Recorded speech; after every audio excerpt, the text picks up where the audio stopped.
Okay, so we're here with Nathan Anthony, who's been an artist in residence for the past year or two, and I've got some questions for him, just to talk about his exhibition upcoming, Muscled Memory, which has been really exciting to look at. So, what do you think your artistic background is, and do you think this has an effect on your work? My artistic background. Yeah. So, before this exhibition, what other kind of things have you looked at in the past? Do you think it's led up to this, or do you think it's been, this is something completely new? No, I definitely say that I feel like the stuff I make is always sort of cumulative in a way, or things are always slightly kind of building on something else you tried. So I guess for example, I've used clay quite a bit in the past, and I'm using clay in the exhibition, and as you get to use the material more, you maybe learn what's possible and what's not possible. And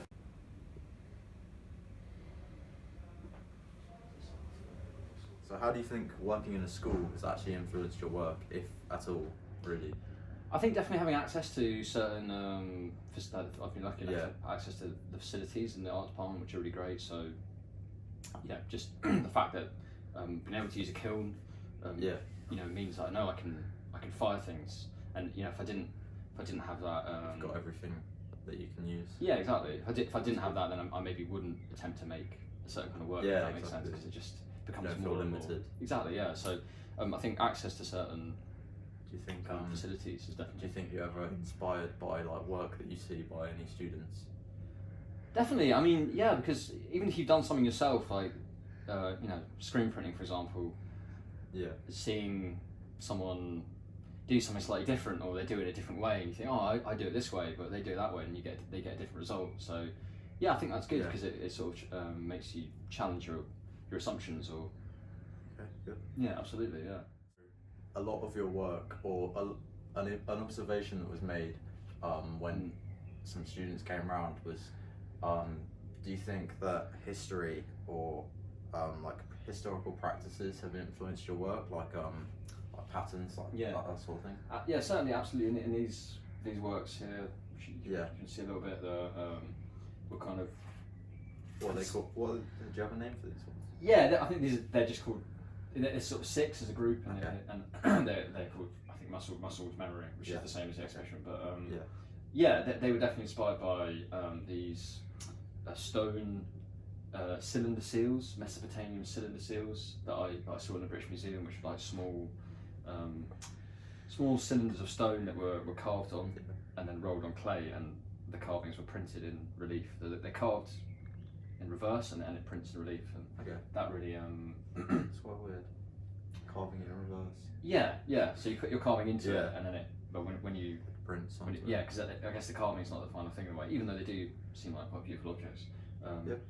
And I guess I'm sort of trying to make an analogy between specifically the kind of the way the seals are placed on the kind of clay strips that they produce, and I'm sort of scaling that up and being like, okay, what if a muscle roller, foam muscle roller, was then sitting on something that's akin to a yoga mat? So it's sort of messing about with the scale.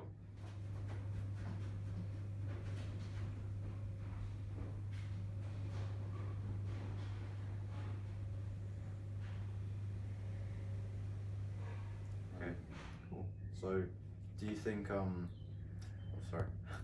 do you think that, particularly if we focus on like the Financial Times work, which took a lot of people's interest, a lot of people were really interested by whether you think it has like a social or political, do you think it comments on social or political issues, or do you think it just it kind of takes a step back and just kind of preserves it almost? Yeah. Personally, I don't think I'm trying to make a kind of a political comment or a critique. Statement. No, I'm not. I wouldn't say I'm trying to make a critique, but I guess it's sort of freezing a moment in time of these stocks and shares listings from a very specific day, and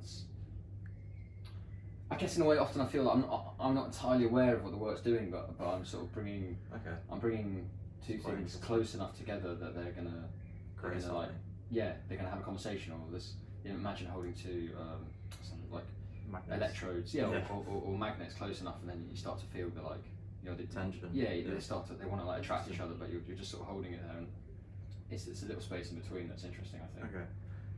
Some more on the newspaper pieces. Could you give us a small rundown on how they were made? Absolutely, yeah. So they're they're made of paper clay, Okay. which is clay, so slip, like liquid clay. And what I do is it's basically paper clay is clay with paper fibres that run through its body, which make it stronger because it's got, like, this sort of reinforcement in a way. Okay. So I add mulch down paper into the slip. I actually used mulched Financial Times, and then once that's kind of blended all and mixed well together at a good consistency, I actually use this. Yeah. Here you can see this block of plaster Okay. and And then you've got.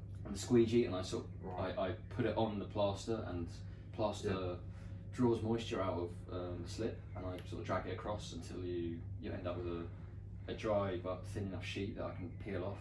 Okay. And then I screen print onto the sheets using a screen, which is over there, the blue. Yeah.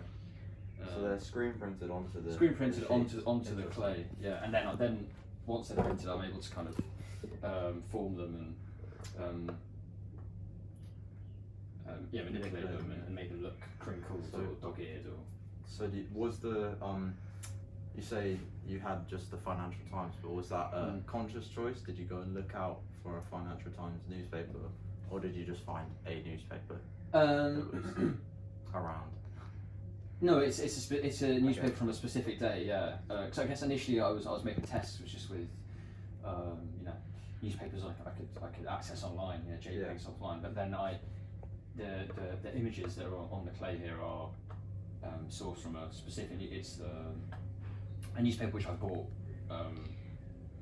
which is from a specific day, which is the day after the financial crash in 2008. Because I guess the listings are always published one day late, if that makes sense. So it's not the day of it; it's the next day, because in effect, the data from the day will be there's a lag time of one day. Out of date. Yeah. Yeah. Nice. Yeah. Okay. So do you feel that your art works best in isolation, or do you think that it works as a whole exhibition, or like do you think they all fit together? I think both, actually. I think you could look at the things just separately as distinct pieces, but I definitely think seeing them together. In I'm an hoping exhibition. in the exhibition, I'm hoping. I think there's definitely connections between them, certainly in the kind of the way they're all made in series, and I kind of make them as repetitive objects. So you think if someone likes some of your work, they'll probably like more of it? That's hard to say. Maybe. Yeah, it's quite varied. I don't know if that's a guarantee. Yeah. It's sort of interesting. it jumps around a little bit in terms of Exactly. medium and. So everyone interprets and views art differently. So what do you think your own art means to you? If it means anything, or is it just a outlet for creativity? Do you think? What does it mean to me? It's definitely an outlet. Yeah, I mean, it's definitely the result of a kind of an energy I feel like I have and want to spend, want to use up in a creative way, I guess. I think what does it mean to me? It maybe. Again, I'm not sure exactly what it is I'm trying to say when I'm making these things, but it's almost like in the process of doing it, I sort of become You don't really have more you aware. don't really know where you are from the starting point. Exactly. And then you kind of grow into it. That's exactly it. Yeah, it's sort of in doing it that you sort of understand what it is you're trying to get at. So. Yeah. So it's a very natural and almost instinctive kind Yeah, of way I of guess creating. it's a way of understanding, coming to an understanding of something, Okay. an understanding of something. Yeah. So the last question is, could you explain what you do in under 10 words?